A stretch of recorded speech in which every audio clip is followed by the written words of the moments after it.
एकदा मुंबईमध्ये एक पार्टी होती आणि त्यात फ्रेंच राजदूताची आणि त्याची बायको असे सगळे होते. नामांकित लोक त्या पार्टीमध्ये हजर होते आणि जेवत असताना त्या फ्रेंच राजदूताच्या बायकोच्या जॉ मध्ये एक चिकनचं बोन अडकलं आणि तिचा जॉ लॉक झाला. ओके. आणि मग सगळे डॉक्टर म्हणाले की आता मुश्किल आहे तिथे हजर असलेले की यांना सर्जरीच करावी लागेल.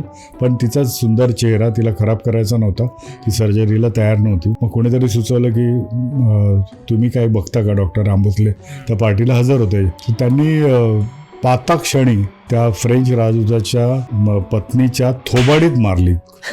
सगळे एकदम अवाक झाले की आता संपलं सगळं. म्हणजे हा काय प्रकार आहे? इतक्यात ती हसायला लागली. अच्छा. ती हसायला लागल्यानंतर सगळ्यांना हायचं झालं. अरे वा, म्हणे एका थोबाडीमध्ये मारल्याने म्हणे जॉ लॉक तो निघाला. म्हणजे ती पण एक प्रकारची ट्रीटमेंटच आहे जी त्यांना माहीत होती, म्हणजे की कशा प्रकारे ते करायचं. जे आता आम्हाला कळतं, आम्ही ऑस्टिओपॅथी किंवा कॅरोप्रॅक्टिक शिकत असताना जॉ लॉकला कसा जर्क द्यायचा असतो. पण मग सगळ्यांनी म्हटलं की तुमची फी सांगा. म्हणजे थोबाडीत मारायची काही फी नाहीये, पण कुठे मारायचं ह्याच्यासाठी 10,000 रुपये. त्या काळचे असं डॉक्टर राम भोसले नेहमी चेष्टेने सांगतात.